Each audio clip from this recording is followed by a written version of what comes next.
नमस्कार दोस्तों, स्वागत है आप सभी का मेरे YouTube channel politics in depth में। दोस्तों, आज की वीडियो में हम काफ़ी इंपॉर्टेंट टॉपिक के ऊपर डिस्कस करने वाले हैं, जो कि है भारत न्यूजीलैंड संबंध। हाल ही में न्यूजीलैंड के प्रधानमंत्री क्रिस्टोफर लक्सन की भारत की आधिकारिक यात्रा रही। भारत और न्यूजीलैंड के संबंध ऐतिहासिक, आर्थिक और रणनीतिक रूप से काफ़ी महत्वपूर्ण रहे हैं।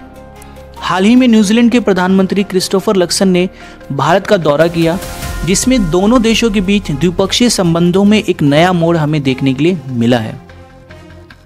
इस यात्रा के दौरान विभिन्न समझौतों और वार्ताओं ने आर्थिक, राजनीतिक और सामरिक सहयोग को एक नई दिशा भी प्रदान की है। तो दोस्तों, आइए विस्तार से समझते हैं कि ये दौरा भारत और न्यूजीलैंड के संबंधों के लिए महत्वपूर्ण क्यों था और इस दौरे की क्या क्या उपलब्धियां रही। दोस्तों, अगर हम बात करें भारत और न्यूजीलैंड के संबंधों के बारे में, तो दोनों के संबंध जो है वो ऐतिहासिक रूप से काफ़ी इम्पॉर्टेंट रहे हैं। भारत और न्यूजीलैंड के बीच द्विपक्षीय संबंधों की जड़ें ब्रिटिश औपनिवेशिक युग से भी जुड़ी हुई हैं। भारत और न्यूजीलैंड दोनों ही ब्रिटिश साम्राज्य का हिस्सा रहे हैं और कॉमनवेल्थ देशों के रूप में एक साझा विरासत भी रखते हैं। भारत की स्वतंत्रता के बाद न्यूजीलैंड ने जल्द ही भारत को एक स्वतंत्र राष्ट्र के रूप में मान्यता भी दी थी और साथ ही साथ भारत के साथ राजनयिक संबंध भी स्थापित किए थे। दोनों देशों के बीच व्यापारिक और सांस्कृतिक सहयोग धीरे धीरे बढ़ने लगे। और दोस्तों, 2008 में जब भारत के प्रधानमंत्री स्वर्गीय श्री डॉक्टर मनमोहन सिंह जी थे, तो उस टाइम दोनों देशों के बीच मुक्त व्यापार समझौते को लेकर भी बातचीत हुई थी, लेकिन इस समझौते के ऊपर सहमति नहीं बन सकी। तो दोस्तों, आइए जानते हैं भारत और न्यूजीलैंड के जो संबंध है इसके क्या आर्थिक मायने हैं और साथ ही साथ जो क्रिस्टोफर लक्सन की भारत यात्रा रही इसके उद्देश्य क्या थे।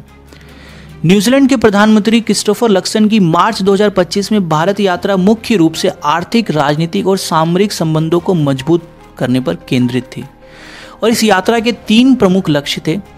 पहला, आर्थिक सहयोग। इस यात्रा में इस बात पर भी चर्चा की गई कि कैसे दोनों देशों के बीच जो है वो आर्थिक सहयोग को बढ़ावा दिया जाए, कैसे दोनों देशों के बीच जो व्यापार है उसको बढ़ावा दिया जाए। और साथ ही साथ इस यात्रा का जो, अगर हम आर्थिक क्षेत्र में बात करें, सबसे बड़ी उपलब्धि यह रही कि दोनों देशों ने फिर से एक दूसरे के साथ मुक्त व्यापार समझौते यानी कि फ्री ट्रेड एग्रीमेंट के ऊपर बात करनी शुरू कर दी है। भारत और न्यूजीलैंड के बीच द्विपक्षीय व्यापार अगर हम बात करें दोस्तों, तो वो काफ़ी महत्वपूर्ण है, जो कि वर्तमान समय में अगर देखा जाए तो 2023-24 में लगभग 1.7 बिलियन अमेरिकी डॉलर तक पहुंच चुका है। भारत और न्यूजीलैंड ने दोनों ही देशों ने एक दूसरे को agriculture, food processing, education, tourism जैसे क्षेत्रों में सहयोग करने और साथ ही साथ साझेदारी को मजबूत बनाने की बात की है। दोस्तों, आइए जानते हैं भारत और न्यूजीलैंड के राजनीतिक और कूटनीतिक संबंध क्या है।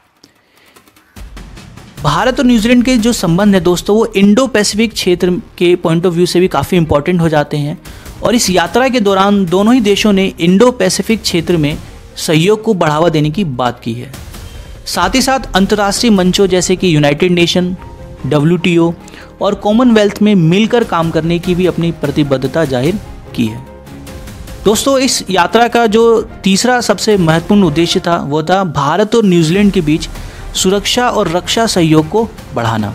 जैसा कि आप जानते हैं कि क्रिस्टोफर लक्सन की जो भारत की यात्रा रही, इस यात्रा के दौरान उन्होंने रायसीना डायलॉग में भी जो है महत्वपूर्ण रूप से भाग लिया और साथ ही साथ वो रायसीना डायलॉग के 2025 के जो थे वो मुख्य अतिथि भी थे।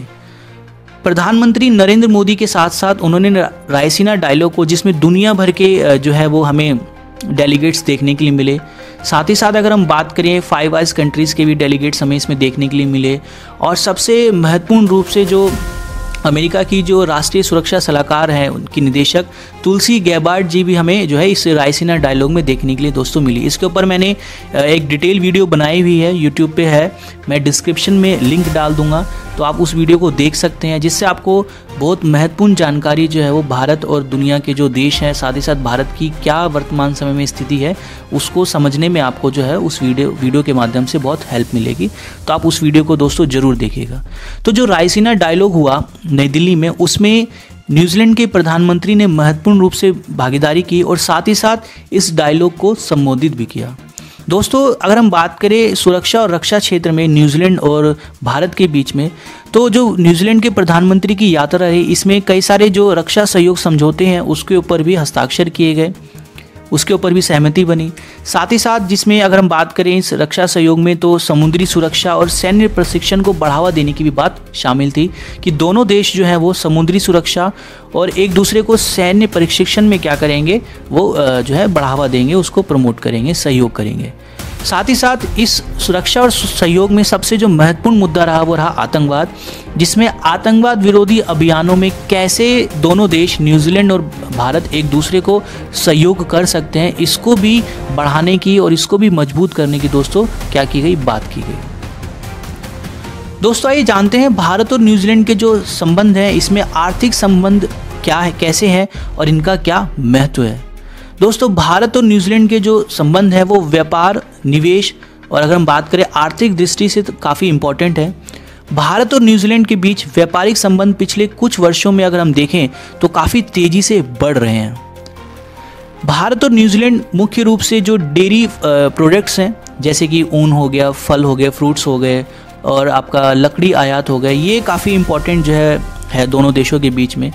और न्यूजीलैंड भारत से अगर हम बात करें तो मशीनरी, कपड़ा, दवाइयाँ और ऑटोमोबाइल पार्ट्स का क्या करता है, इंपोर्ट करता है। दोनों देशों के बीच जो सबसे इम्पोर्टेंट रहा दोस्तों वो रहा FTA पर चर्चा। दोनों देश इस बात पर सहमत हुए हैं कि 2008 में जो शुरुआत की गई थी भारत न्यूजीलैंड के बीच मुक्त व्यापार समझौते के ऊपर सहमति बनाने की, जो कि जो सक्सेसफुल नहीं हो पाई, उस वार्ता को फिर से जो है दोनों देश एक दूसरे के साथ शुरू करने पर एग्री हो गए हैं और उम्मीद है कि आगे इसमें हमें जो है अच्छी प्रगति देखने के लिए मिलेगी। दोस्तों अगर भारत और न्यूजीलैंड के संबंधों की बात करें तो इसमें शिक्षा और पर्यटन का भी काफ़ी महत्वपूर्ण स्थान है। न्यूजीलैंड भारतीय छात्रों के लिए, जैसा कि आप जानते हैं, एक लोकप्रिय शिक्षा जो है वो डेस्टिनेशन रहा है। काफ़ी जो इंडियन स्टूडेंट्स हैं वो न्यूजीलैंड जाते हैं, वहाँ पढ़ते हैं। साथ ही साथ भारतीय छात्रों के लिए इस जो यात्रा रही क्रिस्टोफर लक्सन की, न्यूजीलैंड के प्रधानमंत्री की भारत की यात्रा जो रही, उसमें इस बात पर भी चर्चा की गई कि कैसे जो भारतीय छात्र हैं उनके लिए जो वीज़ा का प्रोसेस है उसको ईजी बनाया जाए और साथ ही साथ जो स्कॉलरशिप है उसको भी स्टार्ट करने की, स्कॉलरशिप प्रोग्राम को भी स्टार्ट करने की जो है डिस्कशन इस यात्रा के दौरान किया गया भारत और न्यूजीलैंड के बीच। दोस्तों भारत और न्यूजीलैंड के बीच पर्यटन को बढ़ावा देने के लिए भी दोनों देशों के बीच सहमति बनी, जिसमें सबसे महत्वपूर्ण बात थी कि दोनों देशों के बीच जो है वो सीधी उड़ानों की संख्या, यानी कि डायरेक्ट जो फ्लाइट है न्यूजीलैंड और इंडिया के बीच में, उसको बढ़ाने की सहमति दोनों देशों के बीच में बनी है। और आने वाले टाइम में हमें ये देखने के लिए मिलेगा कि जो न्यूजीलैंड और इंडिया है, इन दोनों के बीच में जो आपकी फ़्लाइट के माध्यम से कनेक्टिविटी है वो काफ़ी अच्छी हो जाएगी और उसकी जो संख्या है फ़्लाइट्स की वो भी बढ़ जाएगी। दोस्तों अगर हम बात करें भारत और न्यूजीलैंड के संबंधों के बारे में, तो इसमें राजनीतिक और रणनीतिक सहयोग भी काफ़ी महत्वपूर्ण है। अगर हम मुख्य मुद्दे पे बात करें इस क्षेत्र में, तो सबसे इम्पॉर्टेंट हो जाता है इंडो पैसिफिक रणनीति। भारत और न्यूजीलैंड दोनों ही स्वतंत्र देश हैं और खुले इंडो पैसिफिक क्षेत्र के प्रति अपनी प्रतिबद्धता जताते हैं। यानी दोनों देशों का मानना है कि जो इंडो पैसिफिक रीजन है वो क्या होना चाहिए, खुला होना चाहिए, उसमें सबको एक्सेस होना चाहिए। क्यों ऐसा? क्योंकि हम सब जानते हैं दोस्तों कि चीन जो है, क्योंकि जैसे जैसे चीन शक्तिशाली होता जा रहा है तो वो अपना प्रभाव भी जो है वो इंडो पैसिफिक क्षेत्र में बढ़ा रहा है और उसका जो ये प्रभाव है वो एक डोमिनेंट के तौर पे हमें देखने के लिए मिल रहा है। तो ऐसे में चीन के बढ़ते प्रभाव को इंडो पैसिफिक क्षेत्र में बैलेंस करने के लिए दोनों देशों के बीच जो है वो सामरिक सहयोग बढ़ाने पर भी जोर दिया गया। दोनों देशों ने इंडो पैसिफिक क्षेत्र में जो नौसैनिक अभ्यास है, साथ ही साथ जो संयुक्त सैन्य अभ्यास है, उसको भी बढ़ाने की अपनी सहमति व्यक्त की है। दोस्तों अगर हम बात करें न्यूजीलैंड और भारत के संबंधों के बारे में, तो जो संयुक्त राष्ट्र और अंतर्राष्ट्रीय जो मंच है, जो डिफरेंट इंटरनेशनल ऑर्गेनाइजेशंस हैं, उनमें कैसे दोनों देश मिलकर काम कर सकते हैं और कैसे एक दूसरे को सहयोग कर सकते हैं, क्रिस्टोफर लक्सन की भारत यात्रा में इसके ऊपर भी चर्चा की गई है।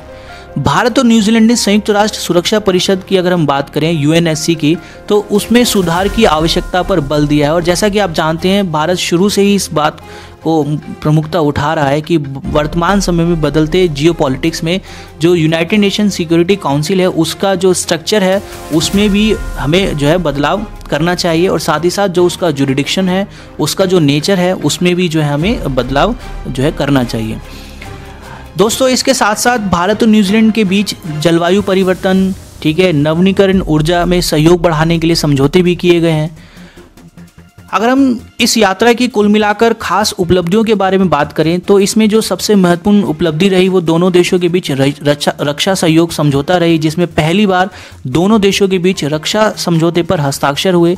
इसमें साझा नौसैनिक अभियान, ठीक है, आतंकवादी विरोधी सहयोग और रक्षा उपकरणों में व्यापार में मदद करने पर भी बात की गई है। दोस्तों, इसके साथ साथ इस यात्रा की जो दूसरी महत्वपूर्ण उपलब्धि रही वह फ्री ट्रेड एग्रीमेंट जो स्टार्ट हुआ था 2008 में, इसको दोबारा से जो है वो शुरू करने पर दोनों देश सहमत हुए हैं, जिससे दोनों देशों के व्यापारिक संबंधों को निश्चित ही जो है वो गति मिलेगी। इसके साथ साथ जो एग्रीकल्चर है, डेयरी है, टेक्सटाइल है, ठीक है, फार्मा इंडस्ट्री है, आईटी सेक्टर है, उसमें भी जो है निवेश है उसके अवसर बढ़ेंगे। दोनों देशों की जो संबंध हैं और इस यात्रा की जो सबसे महत्वपूर्ण उपलब्धि रही उसमें कृषि और खाद्य प्रसंस्करण में सहयोग की जो है वो दोस्तों ये भी इम्पॉर्टेंट रहा है, क्योंकि हम जानते हैं कि न्यूजीलैंड जो है वो कृषि और साथ ही साथ जो डेयरी प्रोडक्ट्स हैं उसमें काफ़ी महत्वपूर्ण जो वो देश है। भारत और न्यूजीलैंड ने खाद्य प्रसंस्करण, ठीक है, जैविक खेती, ऑर्गेनिक यानी कि एग्रीकल्चर फार्मिंग, और साथ ही साथ जो डेयरी तकनीक है उसमें सहयोग बढ़ाने पर भी एक दूसरे के साथ सहमति व्यक्त की है। इसके साथ साथ शिक्षा और पर्यटन के क्षेत्र में कि भाई कैसे जो है दोनों देश मिलकर शिक्षा और साथ ही साथ जो टूरिज़्म है उसमें एक दूसरे को कोऑपरेट करेंगे, एक दूसरे को सहयोग देंगे, ठीक है।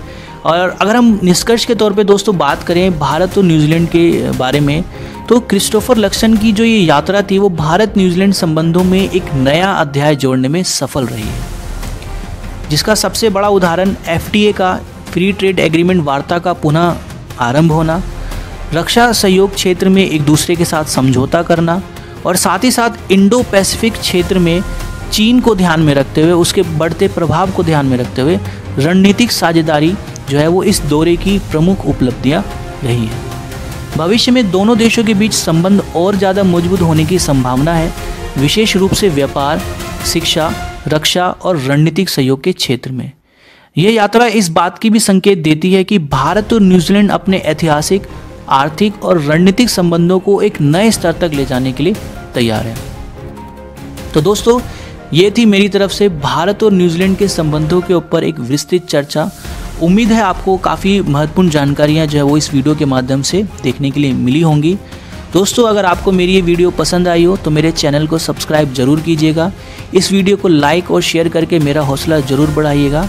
मिलते हैं नेक्स्ट वीडियो में किसी और इम्पॉर्टेंट टॉपिक के साथ। तब तक के लिए आप सभी का धन्यवाद। जय हिंद।